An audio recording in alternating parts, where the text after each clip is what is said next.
Floyd, and welcome to World of Tanks. We're in the T20 American Medium, Tier 7. It's not a bad little medium actually as it goes. It's quite fast. It's about 56 kilometers an hour. Traverses around 37, so it's not terrible. There are better tanks out there, but then again, I don't think it's necessarily the best Tier 7. It's just got relatively no armour. 63 at the front, 50 at the sides, and 38 at the rear. Turret does a little better. It's 88 at the front, a little bit sloped as well. Doesn't seem to bounce a great deal. 63 sides and rear. So you don't want to get yourself shot up too much. But your gun's not quite fast enough to do some of the stuff like you can get away with in a Comet, like because you've got the speed and the traverse in a Comet. They're fairly nimble machines, not as fast obviously as the Cromwell, but they still do okay. With a reload of 3.5 seconds, with average damage around 140, you can do a fair bit when circling.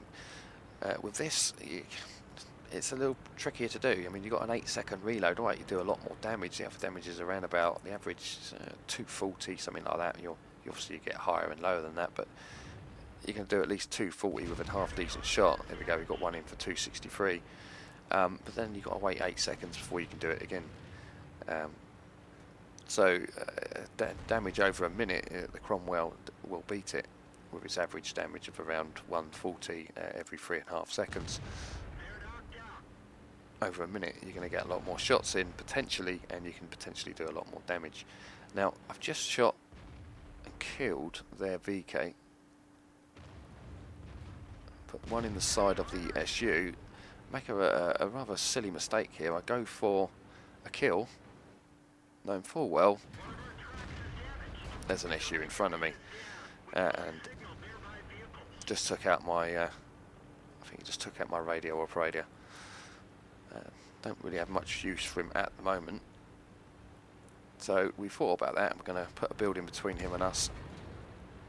Our best player, the E25, has just been hit by artillery and gone, which means that A44 is now free to get down the side, so I'm going to have to go back and get rid of him. We don't want him flanking us from the rear. Right, he's out. Our IS has just taken care of their VK, and now we've got the SU to take, so I'm going to go back to where I was originally. He's just fired. There we go.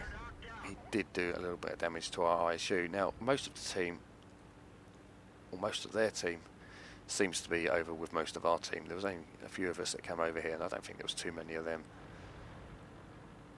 So now we've got the opportunity of, if I can not drive into the rocks, we've got the opportunity of coming round on the rear and helping the team out a little bit. Now we've cleared the hill.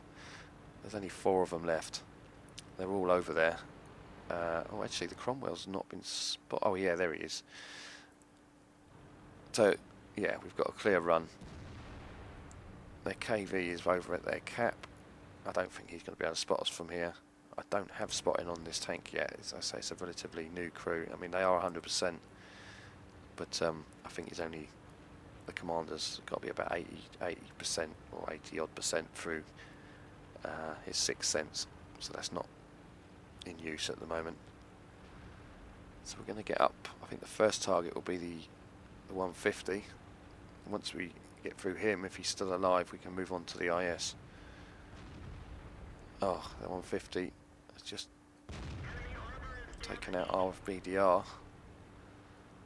See, long reload. I've got to back off.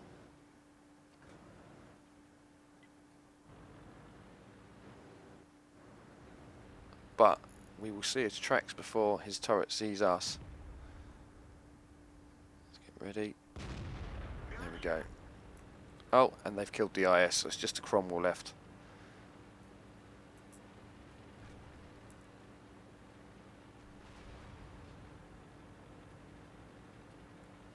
He's going down fighting. Oh, he's done. So just a class 3 for that one. No, not particularly a special game. It came top in experience, but it looks like the damage was well spread about the team, which is always good. We fired 8, hit 7, and penetrated 7 for 1300 damage. Just not bad for a tier 7 gun, but that reload is just a killer.